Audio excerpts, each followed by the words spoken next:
a mean age. But it is gonna be a beautiful future as long as we don't fuck it up. I'm Brian McWilliams, and this is Mean Age Daydream, where I bring you unfiltered comedy, criticism, philosophy, and politics with a Mean Age Daydream.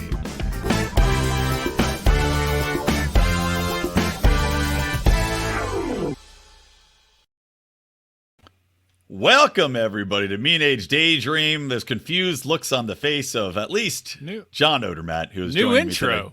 New intro there. Yeah. I think I just recorded before we jumped on here.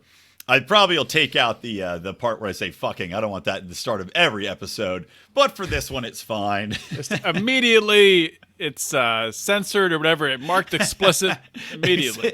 Shadow banned right away. Yeah, I don't know, man. I was thinking about it. My old intro, I mean, I liked it, but I was like, the more I did the show, I'm like, I don't know. It just doesn't have the feel. It's a little, I don't know. It was a little too jazzy, like, hey, come on in, pull up a coffee. And I think this one's a little bit more. Pull up a coffee. Come on in, pull up a coffee, and sit in. What the fuck is this guy talking about? It's a Mean Age Daydream. Whatever I goddamn want to talk about. That's what. I'm creating catchphrases, Rico. You're welcome. You're part of history here. And he's left. Rico is like, no one tells me to pull up a coffee. Rico doesn't drink coffee, though. That's a true fact. That's unbelievable. Wow. Whenever I meet somebody who doesn't drink coffee, I get very suspicious. It's like when you meet someone who doesn't drink. It's like, what's the other part of the story? I understand if you're an alcoholic. I get it. But if you're just someone who chooses not to drink at all, I know. What's happening here? Well, by the way, Odie, I don't know if you saw, I just ordered 2 pounds of your run-your-mouth whiskey barrel coffee. I did see that. Yes. Thank you for your order. Yeah. And yet, no thank you text. Odie has a coffee? What? Yeah, not that you know. We were just saying it's suspicious you don't drink coffee because you obviously have the palate. I mean, Rico, for those who don't know, Rico has the palate of a 14-year-old child. Maybe not even. A 12-year-old child. Why? Why do you say that? Plenty of 14-year-olds drink coffee. You don't like coffee? You don't like exotic foods? I eat eggs every day. I eat a salad every day, and I eat a ton of vegetables every day. Does that sound like you have the palate of so you have the palate of really? a poor 12-year-old child. 14-year-old kids eat a lot of vegetables. They eat raw celery and poor carrots. kids. Yeah, poor kids in the jungle. Poor Rico. kids don't eat poor child jungle vegetables. Vegetables are more expensive than food in like a box. What are you talking about? Poor kids eat hot dogs and mac and cheese, and I love hot dogs. That's what my kid eats because she won't eat anything else. We try to sneak stuff in, and she like sniffs it out like a dog, spits anything healthy on the floor.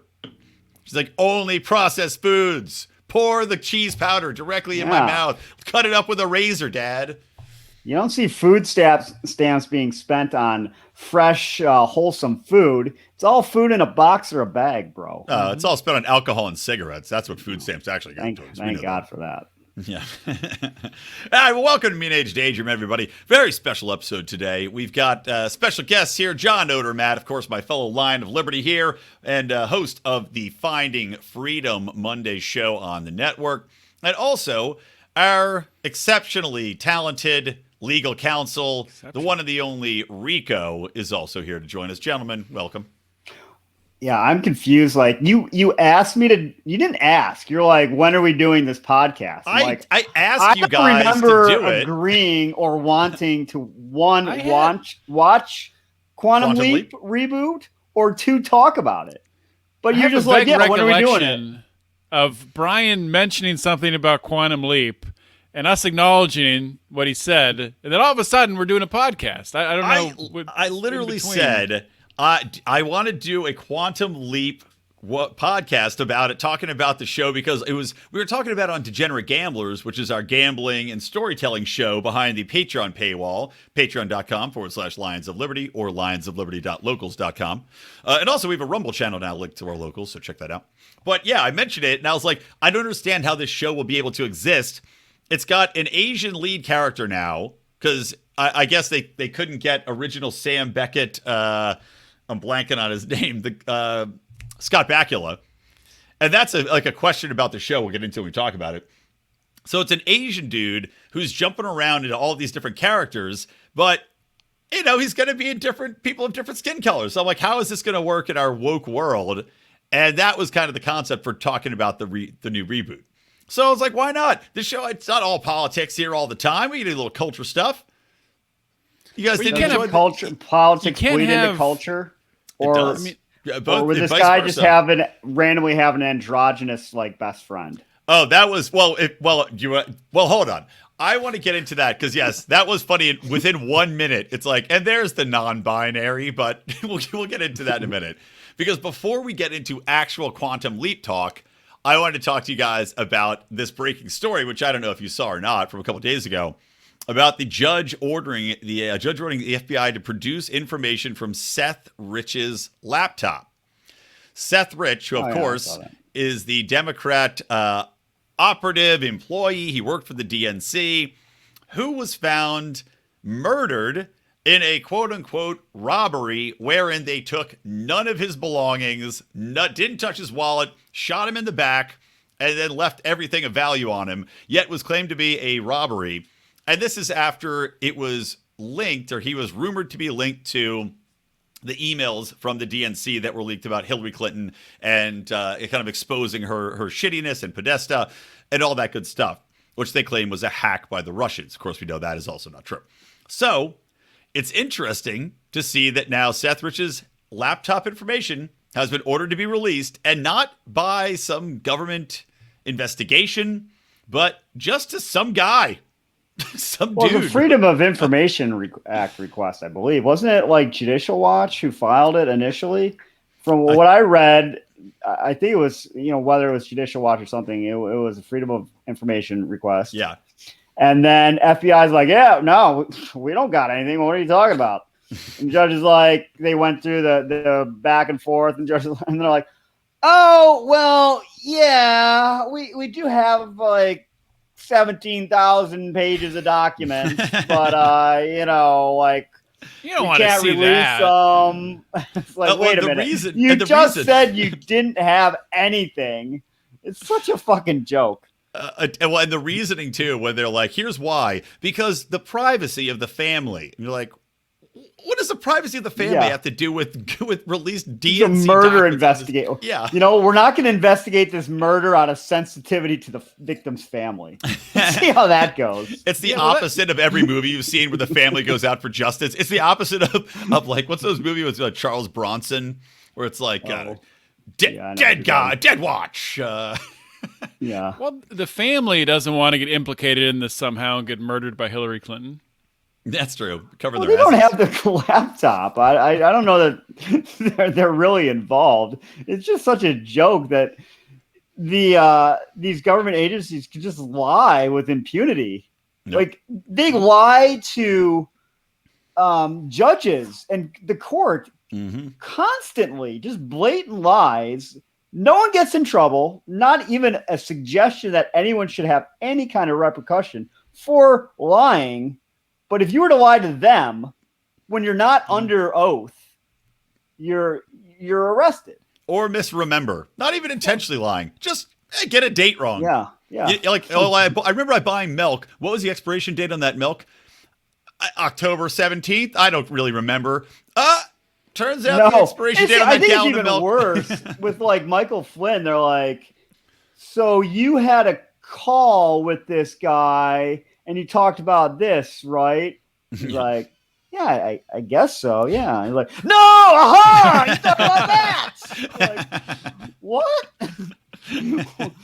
You didn't talk about that. You didn't discuss gardening tools. You discussed hedgehog sex. That's how they got Martha Stewart. Like a lot of people think Martha Stewart was convicted of insider trading. No, she was convicted of lying about insider trading that she didn't do because she thought that she was like admitting to it and was helping herself. Just ridiculous. Well, and remember, if she had tried to do anything else, it would be considered obstruction of justice, which we also know is a fantastic phrase for trying to figure out how to keep yourself out of prison, whether or not you're guilty or innocent. But if you're innocent, trying to keep yourself out of prison, that is obstruction of justice. So before we were on, I was talking about my law clerk days. I may have mentioned this. There was a client who was in the same federal. It was in West Virginia with Martha Stewart. So she kind of had like, intermittent contact with her. So she was trying to pitch us, like me and my boss, that she was going to write her memoirs. This fucking she's going to write Martha Stewart's memoirs or her own memoirs? Her own memoirs about her living with Martha Stewart. I was like, what? No. No one's going to buy this. No one cares. I don't know. Martha, a book titled Martha Behind Bars. Yeah. I don't know. I'd listen to her podcast. Well, recording is probably a little harder. No. But I thought the Seth Rich news, right? And I'm curious to see what actually comes out from this, nothing. Right? No. Yeah, probably nothing. I would say if it was tied into a government probe that somehow got the information, then I would have full confidence. Nothing would ever come of it. But the fact that it's just like people outside, like some dude with a request or a Judicial Watch, that actually gives me hope that you could find something. Like they'll actually be able to get stuff. Judicial Watch has gotten a good amount of information out of. They're not going to get any with Biden's kind laptop. Of they had good information out. But the thing is, like, even if they get something out of it, like, and if it is, it'll be mostly everything will be redacted, and it'll be something that really won't even give you much. But even if they do, then the CNNs of the world and the cable news and all of the big tech companies will just not allow it to be talked about. Well, for sure. They'll definitely say it's some sort of disinformation campaign. But I was just thinking with the Seth Rich news, right? Guy ends up dead, murdered. We're talking about Quantum Leap. And in the first episode of the new reboot, which I'll play the trailers for the new one and the original, by the way, before we go into it proper. But in the first episode of the reboot, he jumps back in time and he's got to save a guy from being what? Shot. Wouldn't it be fantastic if he quantum leaped back into Seth Rich's time and his job was to stop Seth Rich from being murdered by Hillary Clinton? I think you should write that script. Should that be the next Do Nothing Man episode?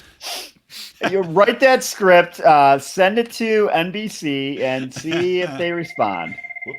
But put someone else. They're on the phone right now. they're watching. They're live watching. This is a fantastic idea. What's going to happen is I'm going to write the script, send it to NBC. They're going to be like, yeah, we want you to come in and meet with executives. And then I'll sit down in a room. They'll come in behind me and shoot me in the back of the head. Yeah, exactly. And I'll be like, I need somebody to quantum leap save me now. Scott Bakula.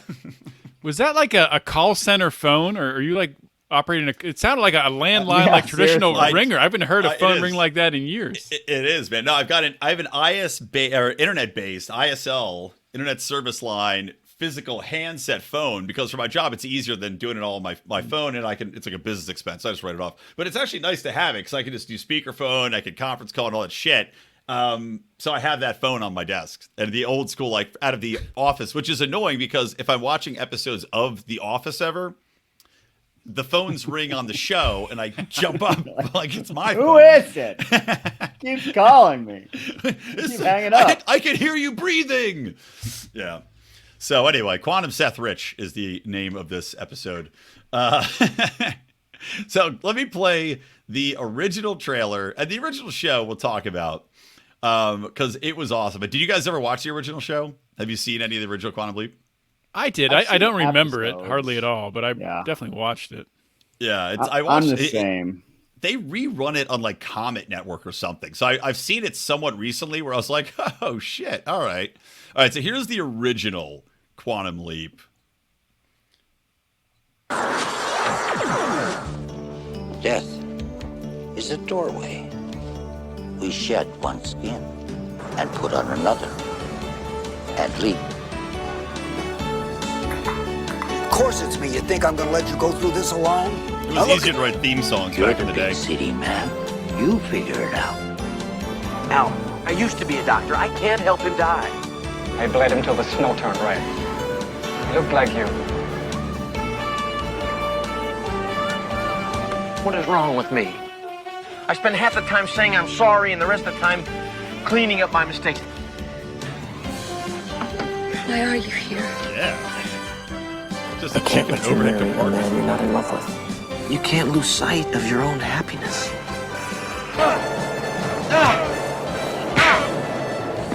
What if there's nothing beyond the door? Then I would fight to hang on to this skin as hard as I could. So it's him going through. He does a lot of making out with random broads through history. You know what's great about 80s actors is they could have been 22 in real life. They could have been 50, and they looked the exact same. No idea. You know, totally. like those old composite pictures at our fraternity. You're like, Yeah. this motherfucker looks like he's older than I am now. Yeah. Back then, like their ridiculous hair and their It's always the glass. giant noses somehow. They did have bigger noses back then. What was with the genetics? There was way more British influence. Now it's been smoothed out. Maybe it was so like polluted they needed to grow bigger noses to actually sort through the pollution to get the scent. The thing about the 80s, remember, that was like the prime cocaine time too. So it's probably just that all their noses are puffed out from doing too much blow. All right, so now that was the original trailer. It's Scott Bakula going through time. He had this zany sidekick, which is like a hologram, which is the same thing now, but it was like this smart, wisecracking hologram guy. It was pretty funny. He had like good zingers in there, his comedic relief, and the show was very lighthearted. It didn't take itself seriously. It was funny. What was his name on the original, the hologram sidekick guy? I'm trying to remember that. Watching this. It was something real stupid. Quantum Leap hologram name. Rear Admiral Albert Al. Al. That's his name. Something Al. real stupid. How What a about Al? fucking dumbass name Al is. Yeah, idiots. All right, so that was the original. Now here is the new trailer, and we'll see the difference, and then we'll talk, and then we can jump right in. All right, so here we go.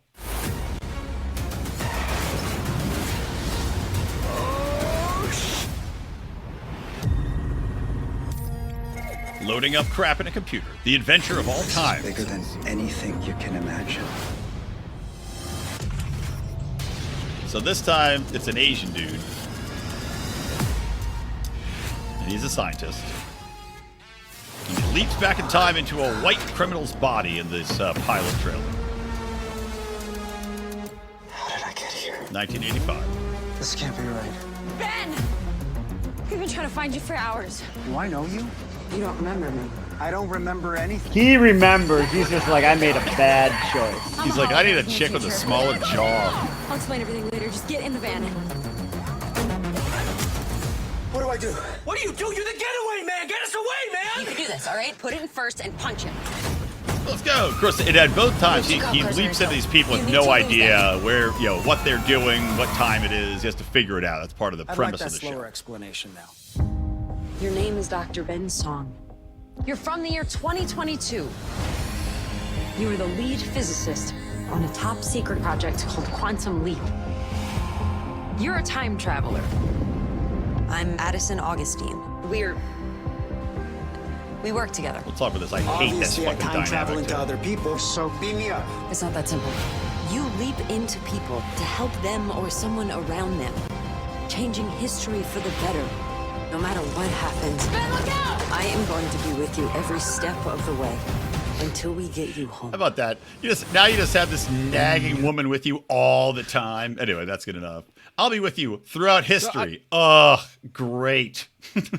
I just realized I watched episode 2, not episode 1. Oh, you did? I didn't even know there were two. I didn't. I will not be watching episode 2. No, I will not either. Well, in episode Neither will I. 1, Odie. I won't be watching well, episode I guess 1. You can fill us. You can fill We us just need in. a different person to watch every episode. We're well on our way. That would be the worst quantum leap. He just keeps quantum leaping back into different people watching these episodes of his own shitty show.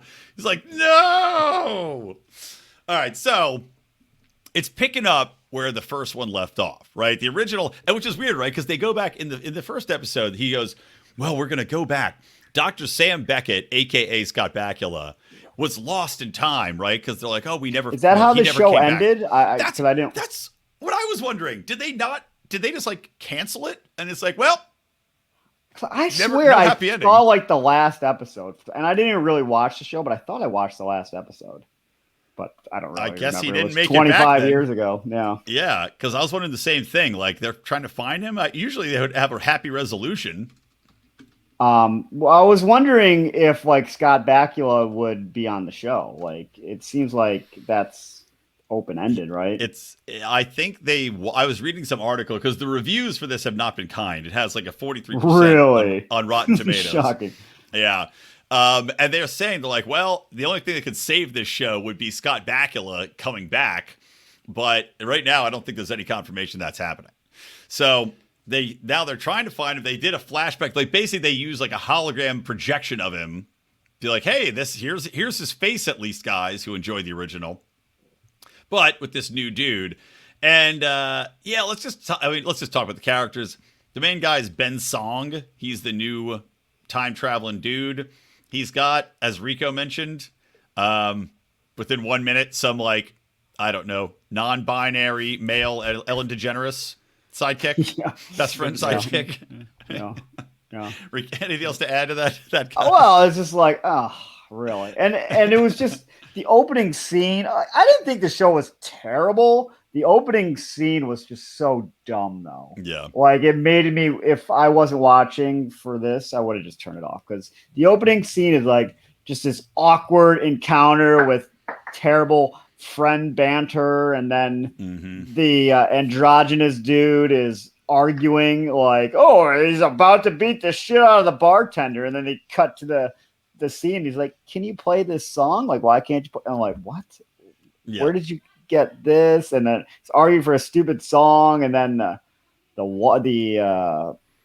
love interest is not particularly compelling. I'll say it that way. The love interest sucks. I would say one of the things that makes me not want to watch any episode of this show ever again is the love interest. Like I was saying, the guy Al, the original hologram in the first one, he was funny. It was comedic relief. It was like good banter between the two of them. Now they set this whole thing up with like, oh, well, they were in love and now she's the hologram. Okay, so you're telling me it's not going to be funny or entertaining. It's going to be bullshit, which they did 18 times in the first episode of, well, I just love you. Oh, we're special. It's like, why wouldn't she tell him that they were emotional engaged? Bullshit. Yeah, I don't know. It was so weird. He's like, why do I trust you? She's like, well, there's something. You do. Like, say you're engaged. What the fuck is Since going I've on? seen episode 2, there is something where, like, she's not allowed to tell him about himself to like get him to remember stuff. Like they were gonna like pull her out of the hologram thing or whatever she's in if she did that. What I don't possible know. reason?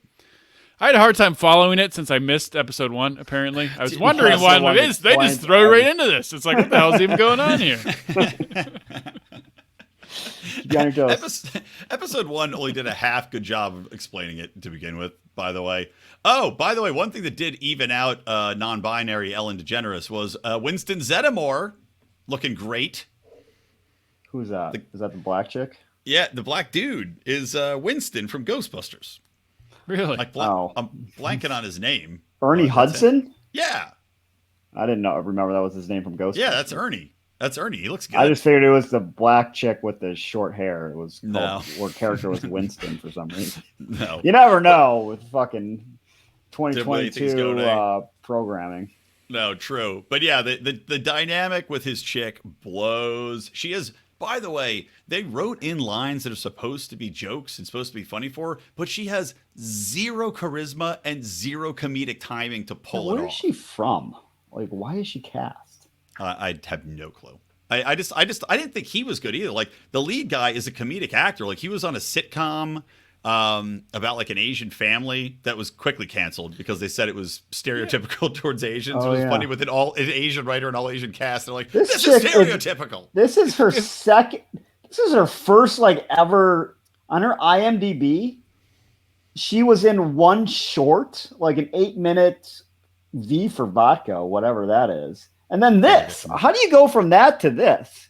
Must have a hell of a mouth on her. I think we know how that happens. Yeah, well. Whose daughter are you or lover are you? Can you answer that for me? Yeah, well, first and last, enjoy your short time in Hollywood girl who cannot act and has no comedic timing. Yeah, this show is not going to make it past the season. That's my prediction. Unless the Bakula comes in. What if they offered him like an executive producer plus? I mean, that's the only way. Why would he not take it? Yeah, I'll be an executive producer. Just pay me like a couple $100,000 a show, and I'll you can put my name on it. But. Yeah. And I would do it if I was Bakula. I'm like, and you know what? Here's your promo. Quantum Leap, back in Bakula. Done. Instant boost of 3 million viewers. He's only 67. I mean, he could. Yeah, he's not that old.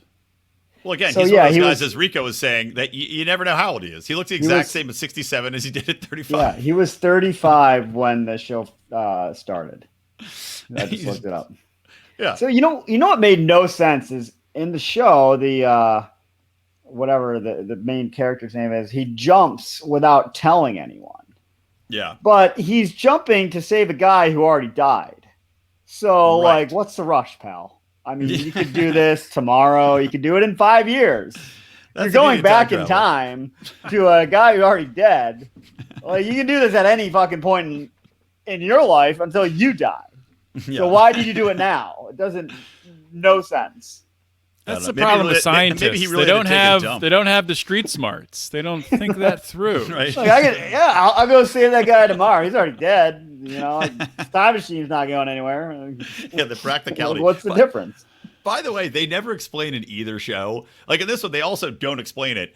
They're like, so he's like, so I have to leap back, and helping people throughout time makes me leap again. Why? They're like, meh. How do they know that? He's never leaped. Yeah, before. how do they know that? They're like, well, the other guy did it, and it's like so he helped people, and that got him home. They're like, well, no, so maybe you don't know how to get home because maybe you're supposed to double kill these people. You just have to help everyone in the history of the mankind who needs help. Maybe he's supposed to be punishing these people. Have we thought about that twist? Maybe that's how you get home. Just go back and just start beating the living shit out of these people before they, before they die the regular way. Yeah, makes sense. I mean, what didn't work before won't work now. But you're the genius scientist, so you tell me. Well, and also in episode 1, so there's a couple of cop-outs, and I don't know, Odie, let me know if they did this in episode 2. But one thing, he goes to help this dude who's like, he's robbing a bank, and it's very complicated. First he robs a bank, then he's going to blow up a restaurant, then he's going to steal a diamond. Seems like a lot, if I'm being honest. Maybe take the plan down a notch. Like, to save his kid who's got, I don't know, cancer, and of course there's a side thing about the insurance company dropped her as soon as she got sick, because that always happens. So he's got to pay for the bills. He should have brought her to 2022 and enrolled her in the Affordable Care Act. Yeah, bingo. Quantum leap. Yes. That just makes quantum sense. Yeah. So this is why he's doing this shit. But there's one scene where he goes to like a bookie, pawnbroker, money shark guy that he owes something or other to. And they do this massive cop-out move where guy from Quantum Leap, even though she can't, his wife hologram can't tell him shit about his own life, but can give him all of the information to use on future people's outcomes to solve these problems. So I'm like, okay, so then this is just a huge cop-out because he doesn't have to solve any problems because he knows everything's going to happen and he knows everything about, like, he's like, hey, I have leverage on you because I know about your Cayman bank accounts that you get arrested for in 2 years. It's like, okay. So that's number one, huge leverage. And number two, he saves this one dude from getting shot, but at the same time now has kept a violent pawnbroking loan shark with illegal offshore bank accounts from going to prison by telling him about his bank accounts that he's going to get arrested for. So is he doing more good or harm here by keeping this guy out of prison so he can now loan shark and murder far more people? I think Odie should be able to take that one as a person who hosts a podcast about people being incarcerated for nonviolent felonies. Is it a crime, and should they do time, tax Odie? Evasion? I think he's making the world a better place by giving that man a heads up and letting him be on his way. Even if he ends up killing 8 more people after this? It depends. Maybe it was self-defense. I mean, this isn't pre-crime, so we can't arrest him now for possible crimes. My thing with the show is, and I don't know if episode 1 was like this, but it's so incredibly predictable. Like in episode 2, he leaps into space. He's on a spaceship, and there's a guy that's. Does he stop the Apollo whatever from blowing up? Does he save those lady astronauts? No, it's some different mission, but. So they figure out they don't know how the guy dies in the spaceship. So they got to look it up in secret government records how he dies, and it turns out he was on a spacewalk and he gets hit with debris, And so it's like, oh, okay, I just got to make sure not to go on a spacewalk. 5 seconds later, we need you to go on a spacewalk. It's like, it's just like, can we have a little more suspense building here? Can't say no. Yeah, just be like, look, I got space diarrhea. I'm not going to come out of the bathroom until we go back down to Earth. Done. It's life saved. Yeah, they're all very kind of cheesy, easy, that way. Was the second episode, did it have any joy in it? Because I found like the original was very much cognizant of the fact that it was a ridiculous premise and that they were just like, whatever, we're just going to have fun with this stupid idea. This, at least the pilot episode, it was not fun. It was a joyless slog, and they did not, like, they took it so self-seriously that it just took the fun out of it. Did they have any more fun in episode 2? No. That's a good way to put it. There's zero joy. There's nothing funny. Yeah, it's a terrible show. Well, what I was thinking might happen, since the chick won't tell him that they're engaged, but she's going to be a hologram, he's going to be like, well, I guess I'm single. Yeah. I'm gonna, try to plow my way through the 80s. It's gonna exactly. He's like, I saw what Scott Bakula did. So Scott Bakula was spreading his Bakula batter throughout time. It's not me. Exactly. And Drew, yeah, to his credit, she eventually does tell him, you're like, well, guess we were on a break. It's gonna be like Ross and Rachel on Friends. It's gonna be a quantum leap. We were on a break. I was back in the 90s. You can't be mad at me. It all worked out well for them, so yeah, they got hope. I'll tell you another thing I did at least appreciate in the show. That they did try to normalize mushrooms. In the first episode, non-binary Ellen was at some point talking to Ernie Hudson, and they're talking about the experience of like watching this, it's a time travel thing and blah, blah. He's like, I feel like I'm on a mushroom trip. And I was like, yeah, all right. Let's normalize talking about tripping on shrooms on TV. That I can get behind. So that was a plus. Yeah, I'm one redeeming plot, I guess, along with the tax evasion. Yeah, so, tax evasion. We got solid 2 points. Theme. Yeah. So this is a libertarian show. I can't believe it. It came around. Also, one note I thought about the and again, it wasn't his non-binary best friend is definitely woke on the woke side of things. I did like that the criminal gang in the first episode was also like the United Colors of Benetton gang. It was like one gang member of every race under the sun was included, which is kind of funny. Well, they knew how things would turn in 40 years, so they were like, let's get ahead of the curve. Yeah. And set us up good on appeal if we ever have to go that route. Yeah, exactly. I mean, if you don't think gangs are on the ESG bandwagon, then you don't know anything about modern day gang warfare. They're getting all the gangs that they're like, look, guys, we can only rob banks that are ESG compliant. We want to be on the straight up and up. We're only buying firearms from companies that are hiring black CEOs. Odie, I have a question for you because I have a prediction. Just how female and how much of color was the head astronaut on the mission? Well, that's a very good question. So the head astronaut actually was a white male. But then he gets injured. Then he gets injured and gets knocked out off to the side. And his protege is a white female. Ends up calling the shots. But then it gets a little contentious as she gets knocked out. As he comes back, he comes out of his stupor, and there's arguments and. Yeah, but it was a lot of white people up in space, other than the one Asian. But in their defense, never mind. No, there was another black guy. If we're counting races, kind of. Yeah. Was it space in the 80s or is it space now?